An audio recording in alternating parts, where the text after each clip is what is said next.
Hi everyone. I had an interesting question from a viewer and it created quite a brainstorm for me, so I decided that it deserved a video. I think it's worthwhile and I think it's an important topic. The topic is, how do we play while seated? Most of us, I know I grew up taking my private lessons standing. Standing doesn't require setting up of chairs, it's easier. There's less things involved with standing. Also, standing helps to eliminate certain postural problems that we'd have to overcome if we weren't standing. So it simplifies things. But plenty of us need to play while we're seated. I mean, for any number of physical reasons. Even an ingrown toenail, if you've ever had one, can force you to practice sitting down for a while. Some people need to sit down all the time. Not only physical reasons, but what if you have limited head space? I have one student who lives on a boat, and his bow is always threatened by hitting the ceiling. You might play an orchestra if you're lucky. You might be in a band that requires you to sit. There's just lots of reasons that we need to learn the skill of sitting while maintaining good, healthy posture. So that's what we're going to talk about in this lesson, in addition to picking the right chair, being aware of what you need to do to prevent back pain, and a lot more. So let's start with just wrapping our minds around what's the difference between sitting and standing. Obviously, this is the most obvious thing. Our body is shaped like a L, sort of. When we're seated and when we're standing, the thighs are parallel to our body, and that's a big impediment for playing violin. We're going to talk specifically about that. But also when you sit, the nice curvature of your lumbar, your lower back, goes from being curved inwards to being more flat, and that does other things to your upper body. Pushes it forward, which causes our scroll to dip down. And so then we might arch our back to try to get our scroll up, and then you're in back pain.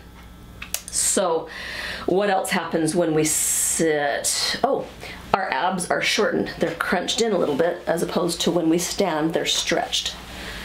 I'm sure a physical therapist could probably come up with 50 more things that are different between standing and sitting, but we'll just go with the obvious stuff. First, let's talk about chairs. What kind of chair makes a good practice chair? First and foremost, the chair needs to have no arms whatsoever. And that's because it interferes with everything we're trying to do on the violin. That's just a requirement. You gotta have a chair with no arms. The other things, I'm breaking those other rules, so I'll admit it fully. I don't like a chair that swivels, and I don't like a chair that's on wheels. And this is my computer chair.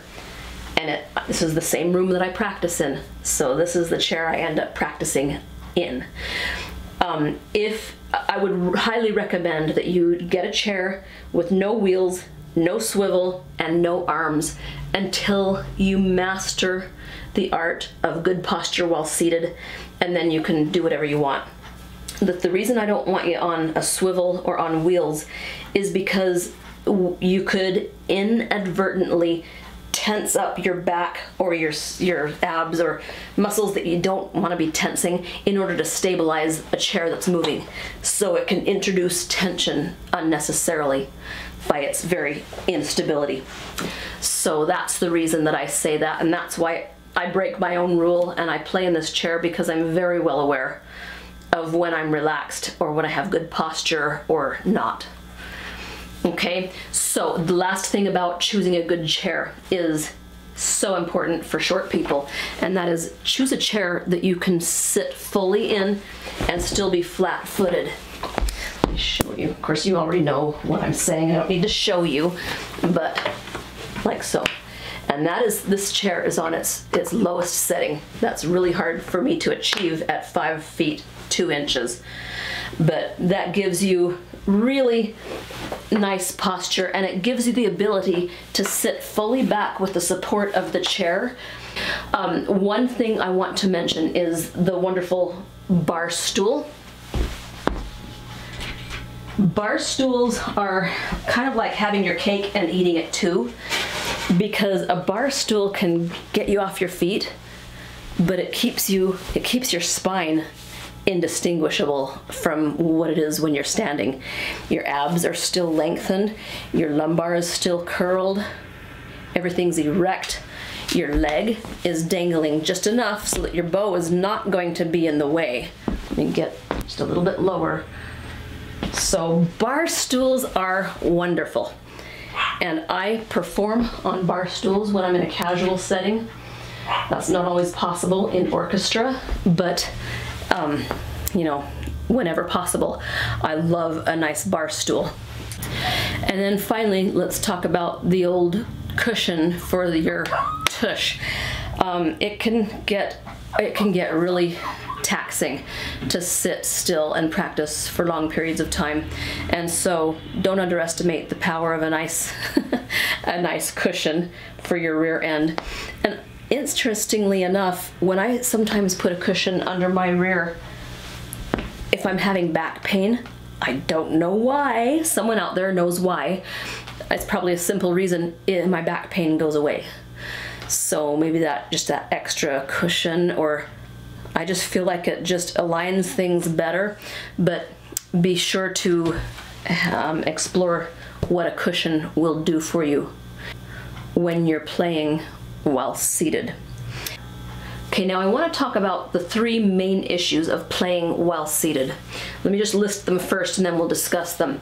The first issue is your thighs are now pointing this way, and our down bow, especially on the E string, is going to run into our leg unless we do something. That's issue number 1. The secondary issue is whether or not we get to rest our back against the back of the chair. So are we going to sit back, or are we going to sit on the edge like they taught me in grade school? That's the second issue. The third issue is the fact that because the lumbar is now straightened and our abs kind of go in and they're kind of curled, our scroll starts to dip. And how do we fix that without jacking our shoulder up or arching our back artificially and creating back pain? So let's tackle each of those issues, starting with the main issue of the bow hitting the legs. So you've got a choice. You can bow between your legs, you can bow to the right side of your right leg, or you can figure out a way to get your right leg lower, like so. So you're playing in a kind of a strange position, but if you watch orchestras, you'll notice people are doing that. Now, a word to the wise, I've really hurt my back from thousands of hours of sitting in a chair on one butt cheek trying to get one leg off the edge of the chair to get it out of the way. And I've done that just because in orchestra it's socially unacceptable for a woman to, bow between the legs. And I've seen other women who are seated in orchestra and they're sitting side saddle like that, which to me introduces tension, and I didn't want to do that. Plus it was hard to do being short and unable to reach the floor. So there's all kinds of issues. But be careful about putting all the weight on one bum cheek, because it will affect your lower back after so many hours of doing that. So instead, try to make sure both sides of your rear are on the chair. You can still get one leg to dangle off the edge. So the corner of the chair is just always right here for me, and I just let one leg come off. So that's a simple solution. Of course, sitting in a bar stool is going to completely eliminate that problem. And if you're seated at home, you can do whatever you need to do, socially acceptable or otherwise, to avoid hitting your leg. Now let's talk about the second issue, and that kind of involves the first issue as well. And the second issue is whether you sit fully back in your chair with your back resting on the back, or if you sit on the edge of your seat like they taught you in beginning orchestra and band. Sitting on the edge of your seat opens up lots more possibilities and options for how to get this leg out of your way. Then you can be balanced, your hips can be level, and you still have room to drop your right thigh out of the way. Or you can still place side saddle, or you can do it the between the legs way if you want. You've got all those options available to you, and your back is level, and you're not going to be destroying and pounding the left side of your back. If you are playing fully back in your chair, you don't have as many options. You can sit side saddle, or you can play right between your legs, but you don't really have the option of getting this leg out of your way. So you're very much more constricted. You could be sitting on the back of your chair with your back resting if you need that, and scoot over a little bit, but make sure that you got both butt cheeks more or less on the chair, and you can still drop your leg, but your hips are still level and you're not pounding one side more than the other. Just be careful about keeping balance and not sitting on one butt bone. You'll feel it if you're putting the weight on one side over the other. I've just done it for hundreds and thousands of hours. I think I stopped being uncomfortable by it, and then it eventually did some funky things to my lower back. But I just want to warn people and help you avoid pain that's not necessary. So that's the second issue, is to rest your back or not to rest your back. A good thing to keep in mind when if you're not resting your back on the back of a chair is to learn what your sit bones are. Look it up and look for diagrams and pictures. We have little rounded sit bones in our rear end, and it's for sitting on. But in order to reach them, we're not really on them when we're resting back in the back of a chair. We're on them when we're leaning forward. And so if you can learn to balance on those sit bones and engage the curve of your lumbar so that it's not straightened, reinitiate that curve of your lumbar, then you come very close to achieving a spinal position that's the same as when you're standing, with a nice thoracic curve going outwards and then the inwards curve of the lumbar. Very springy, that S shape, and you want to maintain that.